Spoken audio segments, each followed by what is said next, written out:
بسم الله الرحمن الرحيم. قبل أي حاجة طبعا بنتكلم نصلي على الرسول عليه أفضل الصلاة والسلام. اللهم صل وسلم وبارك على سيدنا محمد. هنتكلم النهارده يا جماعة في موضوع شاغل الناس كلها، هو موضوع السلاح. ناس كتير بتتكلم، يعني أنا بيجيلي كمية تليفونات كتير صراحة. الناس بتفكر أي أرنب ينتج معاهم. أنا بقالي كتير بتكلم في النقطة دي، بس مش عارف فيه بالظبط. يعني انا بتكلم اقول يا جماعه الموضوع سلاله. هتدور على اي حاجه، هتعمل اي مشروع في الارنب بالذات، هتبتدي مشروع الارنب بالذات، اول حاجه تدور فيها السلاله. لكن الناس بتتصل بيا تقول لي احنا على عمر 60 يوم بفطم كيلو و400 كيلو ونص. هل دي يعقل؟ في كلام كده؟ في ارنب يكسبك كده بالعقل؟ يعني ارنب يكسبك على عمر شهرين يجي يجيب كيلو ونص؟ ازاي؟ وتلاقي واحد بيقول لك كيلو و400، واحد كيلو 350 على عمر شهرين. لا يا جماعه، الموضوع موضوع سلاله. هنا بقى نتكلم، لان لو انت اتكلمت وقلت موضوع الاف، الاعلاف في السوق ياما حلوه، في السوق مليان اعلاف كويسه ماشي.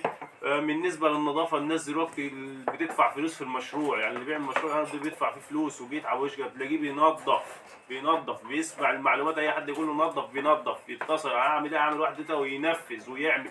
يعني الناس بتعمل اللي عليها وبتعمل، يعني بتخدم الارنب باجمل وجه، ما بتسيبوهوش ناقصه حاجه، كنظافه، كادويه، كمغذيات، كالكلام ده كله. الناس بتعمل اللي عليها. اصل واحد يقول لك مثلا يا عم لا، الناس ما همل. يا عم ما فيش حد بيدفع فلوس وبيهمل في الحاجه، ما فيش حد بيدفع فلوس. النت دلوقتي ما خلاش حاجه، كل الناس اللي عايز معلومه الام ده ايه مش عارف ايه اللي فيها، يضرب عن التليفون يجي له كل المعلومات اللي هو عايزها. القصه مش قصه بقى الواحد مهمل. المهمل دي بقى بيبقى واحد مثلا ايه جايب حاجه كده مرباه للبيت، مثلا واحده بتاع منين ما تجيب له 3 4 ياكلهم وخلاص. لكن اللي بيعمل المشروع ده بيدفع فيه فلوس. انا متاكد ان في ناس بتفضل شويه وتنام عند الارنب عشان تديله الخدمه الصح، ويقول لك برضه بجيب اعلاف كذا وبدي ادويه كذا وماشي بكذا وبفطم الام وبعمل وبسوي، وتلاقي الارنب كيلو و400 وكيلو ونص على عمر 60 يوم و62 يوم. اقول لك هنا الموضوع موضوع سلاله. انا عايز بس الموضوع ده يوصل لكم يا جماعه، موضوع سلاله. كلم اي حد يا عم، سيبك مني انا. اتكلم، ركز معايا عشان الكاميرا ما تجيبش وانا بتكلم وراسي مش موجوده للناس. في اللهم صل على سيدنا محمد. الموضوع ماشي. اسال اي حد راجل يكون عنده مزرعه، راجل يكون بيطلع سلالات، ناس يكون شغاله في الارنب بقالها فتره، هيقول لك القصه قصه سلاله. القصه يا جماعه قصه سلاله. ما تروحش تجيب لي ارنب تعبان وتقول لي مش عارف، يجيب لي ارنب من ورا عامل كده، يعني معلش، يعني من ورا ما يجيش 2 سم ويقول لي دي سلاله. بص يا جماعه، يعني مثلا الارنب دي عمره شهرين ونص. بص الارنب من ورا عرض عامل ازاي. يعني بص الارنب عامل ازاي من ورا. بص الارنب عرضه عامل ازاي. بص ظهر الارنب قدين. يبقى دي شهرين ونص. بالك بقى لما يبقى 5 شهور، يعني لسه فاضل له شهرين ونص على الارنب. يعني شعرته ناعمه. نصيحه من ناس بتيجي تجيب سلاله وكلام دي، ما تنجيش الارنب اللي شعرته هايشه. الارنب اللي شعرته طويله تلاقيها هايشه، دي بيبقى عباره عن هيكل عظمي، حاجه ضخمه بس مفيش كتل عضليه.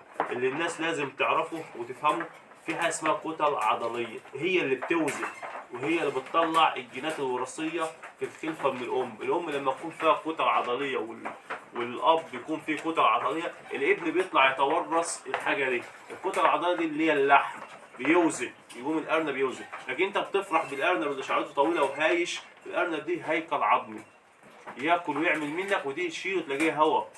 لكن زي ما قلت لكم كده، لازم يكون الارنب شعرته قصيره، شعرته تكون ناعمه اهي. يعني مثلا عملت الارنب كده، بص اهو، نعكشت شعر كده، عملت كده، شوف الارنب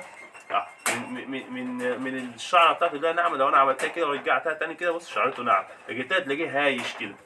فعشان كده تلاقي ايه، تلاقي الارنب معاك ما بيوزنش، ارنب مفرغ من جوه. هي قصه سلاله، قصه سلاله. امشوا هات لك سلاله حلوه مع الامكانيات اللي انت شغال بيها دلوقتي. اي حد بيعمل مشروع تلاقيه عامل شفاط وخليه وبتاع وادويه وبتاع وبيصرف. طب انت بتصرف وجايب لي ارنب تعبان وبتقول المشروع فاشل والمشروع مش عارف ايه. يا جماعه السلاله السلاله تشتغل بسلاله كويسه، هتديك لحمه، هتديك رضاعه، هتديك تحويل، هتديك الكلام ده كله. غير كده ما تضم... هتصرف فلوس على الفاضي وهتتعب نفسك. حبيت بس اوصلكم المعلومه بتاعه السلاله دي. رقم واحد السلاله، رقم اتنين العلف، التهويه طبعا اساس، مع النظافه، مع التحصين، مع الاكل، الوجبات تكون متظبطه. هتاكل الساعه 7 الصبح يبقى 7 الصبح و7 المغرب، ماشي. ما تروحش تاكل 7 الصبح وتيجي راح ماكل 10 بالليل، وما تاكلش 10 الصبح وتيجي تاكل 7 الصبح. لازم يكون وجبات بين الوجبه دي 12 ساعه عشان الارنب يبقى يعني الحاله المزاجيه بتاعته كده والنفسيه بتاعته متظبطه، عارف وجبته بتجيله امتى، والجهاز الهضمي شغال والمعده شغاله على فتره معينه. مش تقعد بقى تعكله ونبقى تاكله كل 14 ساعه ونبقى تاكله كل 8 ساعات والكلام ده. حبيت بس افيدكم بالمعلومه دي، والسلام عليكم ورحمه الله وبركاته.